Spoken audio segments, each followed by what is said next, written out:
বাজারে কিছু সমস্যা আছে, এটা আমরা চেষ্টা করছি। এটা আপনারা লক্ষ্য করছেন যে কিছু এই জ্বালানি এবং বিদ্যুতের কারণে হয়তো প্রোডাকশন চেইন একটু ডিস্টার্ব হয়েছে, এটা ঠিক হয়ে যাবে ইনশাল্লাহ। এই 6 মাসে এসে আপনাদের চ্যালেঞ্জটা কি ছিল সাত্তার ভাই, যেটা সামনের দিনগুলোতে আপনাদের প্রায়োরিটি কি হবে? আমাদের চ্যালেঞ্জ, মেইন চ্যালেঞ্জ হলো যে অর্থনীতি। ব্যাংক লুটপাট হয়েছে, লক্ষ লক্ষ কোটি টাকা পাচার করা হয়েছে, এবং আমরা বেসরকারি খাতকে ব্যাংক থেকে সাপোর্ট দিতে পারছি না। সব কিছুর জানেই দায়ী হলো বিগত সরকারগুলো। এখন সেই জায়গা থেকে বেরিয়ে আসতে তো সময় দিতে হবে, এটাই হলো মূল কথা আর কি। চ্যালেঞ্জ অনেক আছে। অনেকে প্রশ্ন আর অনেক মানে সামনের দিনগুলোতে এই অর্থনীতি নিয়ে আপনার রাজ্যের পরিকল্পনাটা কি?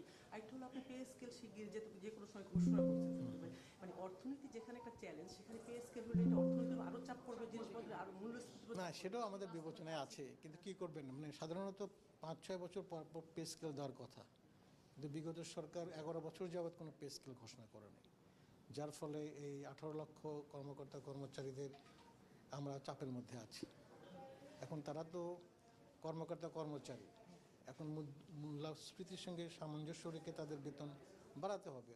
এটা হয়তো জনগণের জন্য একটু কষ্টকর হবে, কিন্তু এটা তো ঠিক যে কর্মচারীরা তারা তাদের মূল্যস্ফীতির সঙ্গে জীবনযাত্রার যে সমন্বয় সেটা দাবি করে, এবং এটার ধারাবাহিকতা যে 5 থেকে 6 বছরের মধ্যে হওয়ার কথা, কিন্তু আজকে প্রায় 12 বছর হয়ে যাচ্ছে। সেটা সার্বিকভাবে তাহলে অর্থনীতিটার চ্যালেঞ্জ আপনারা কীভাবে, মূল্যস্ফীতির কীভাবে মোকাবিলা করবেন, যেটা কয়েক লাখ হলেও সরকারি কর্ম? আমরা কর্মসংস্থান করব, তারপরে প্রোডাক্টিভিটি বাড়াবো, বিভিন্ন যে যারা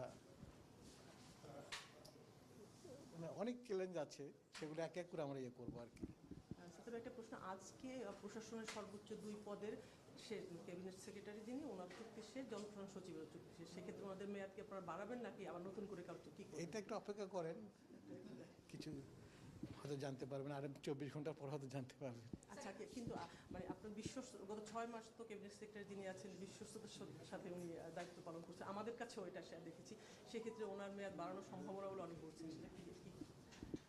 এটা নিয়ে আমার মন্তব্য নেই, আপনার অপেক্ষা করতে হবে।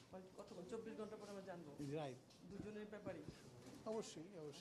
আচ্ছা, তবে একটা বিষয় হলো যে 180 দিনের সরকারের যে টার্গেট, একটা কর্মপরিকল্পনা প্রধানমন্ত্রী ছিল, সেটা তো শেষ হচ্ছে কালকে।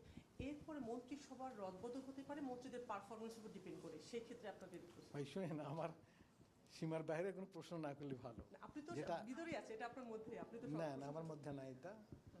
আমি প্রশাসনের কথা বলতে পারি, আর সরকারের যে রাজনৈতিক সিদ্ধান্ত, এটার সঙ্গে আমি ইনভলভ না, ঠিক আছে, বা একটা ক্ষেত্রও আমার না বলার।